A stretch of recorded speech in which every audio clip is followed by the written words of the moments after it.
पल पल दिल के पास। गुड्डन। जी चाचा जी। बेटा जरा नीचे आना। जी आई।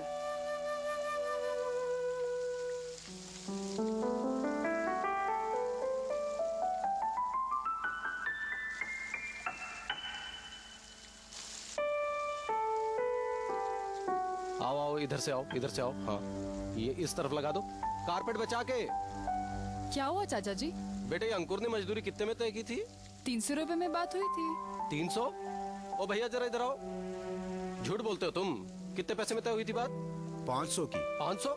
इस तरफ वहाँ सटा के लगाना उधर। संभल कर। बिटिया तो कह रही 300 में तय हुई थी। कोई प्रॉब्लम है चाचा जी? अरे कुछ नहीं, बदमाश है सबके सब। बात 300 में तय हुई थी, 500 रुपए मांग रहे हैं। अरे साहब, और जो ये सामान ढो ढो के रखवाया उसका क्या?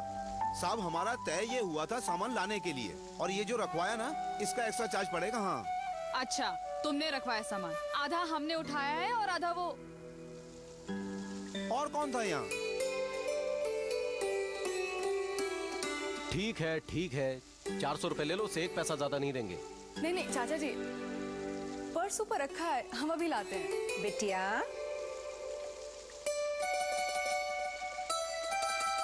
वाह, चाचा के होते हुए तुम पैसे दोगी? नहीं, लेकिन पापा ने दिए थे। बेटा भाई साहब बड़े हैं हमारे, वो होते तो हमें पैसे नहीं देने देते। तुम हमारी भतीजी हो बेटा, चाचा तुमसे पैसे लेंगे? ये लो पकड़ो 400 रुपया। 400 रुपया कम? अरे ठीक है ना यार। दीदी कहाँ रह गई? अरे हाँ, माँ और बट्टन अंकुर के साथ आ रहे हैं टैक्सी में, बस आते ही होंगे। ये अंकुर बिना कसम से देखिए अपने बेटे की समझदारी। पहले बहन को सामान के साथ आगे भेज दिया और खुद टैक्सी में चले आ रहे हैं साहबजादे। ये ऐसी हरकत क्यों करता है ये लड़का? अब छोड़िए भी, आप हमेशा उसके पीछे पड़े रहते हैं। और वैसे भी चाचा जी, पापा का ट्रांसफर तो साल दर साल होता ही रहता है, हमें तो आदत है सामान शिफ्ट करवाने की। बेटा वो भाई साहब का फोन आया था, वो कह रहे थे कि कोई नाजुक सा सामान आ रहा है, तो मैंने कहा कि वो लेबल वेबल लगाया या नहीं, तो कहने लगे कि लेबल लगाने की जरूरत ही नहीं है, सामान देखते ही समझ जाओगे कि कितना नाजुक है। कहाँ है वो बताते हैं। लीजिए, लगता है पापा का नाजुक सामान आ गया, चलकर खुद ही देख लीजिए। चलिए।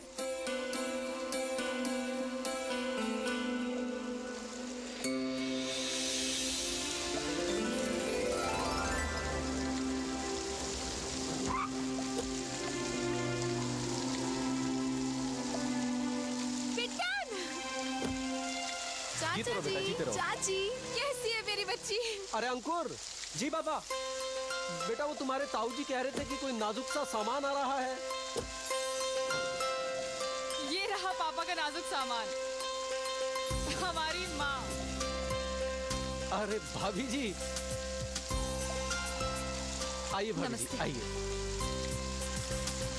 आइए आइए। कैसी हो रमा? ठीक हूँ। किराए विराए का सब देख लेना। क्या हाल है?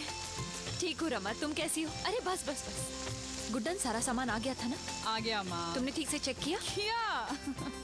रमा हमें तो कुछ सूझ ही नहीं रहा था, स्टेशन पर इतनी भीड़ थी कि हम चल ही नहीं पा रहे थे। अच्छा, प्लेटफॉर्म की सीढ़ियाँ चढ़ते चढ़ते तो हमारी सांस इतनी फूल गई थी कि क्या बताएं। वो तो अच्छा हुआ कि अंकुर साथ में था, हमारा हाथ पकड़कर ले आया, वरना हमें तो लग रहा था कि हम घर ही नहीं पहुँच पाएंगे। चलिए सही सलामत पहुंच गए, नहीं तो भाई साहब हम पे बहुत बिगड़ते। तो गर्मा गर्म चाय हो जाए। जी आइए। भाई साहब आज भी उतने ही जिंदा दिल हैं और उतनी हंसोड़। हम तो समझ रहे थे पता नहीं क्या सामान आ रहा है। सामान? कोई सामान रह गया क्या गुड्डा? अरे दीदी फिक्र मत कीजिए, सब आ गया है। ये तो सिर्फ इसलिए कह रहे थे कि इतने साल हो गए हैं, लेकिन भाई साहब का प्रेम कम नहीं हुआ है आपको लेकर। अब तुम इसे प्रेम ही कह लो, लेकिन हम तो इनके मजाक से बाज आ गए हैं। अब भला हमारी भी कोई उम्र रह गई है क्या छेड़छाड़ की?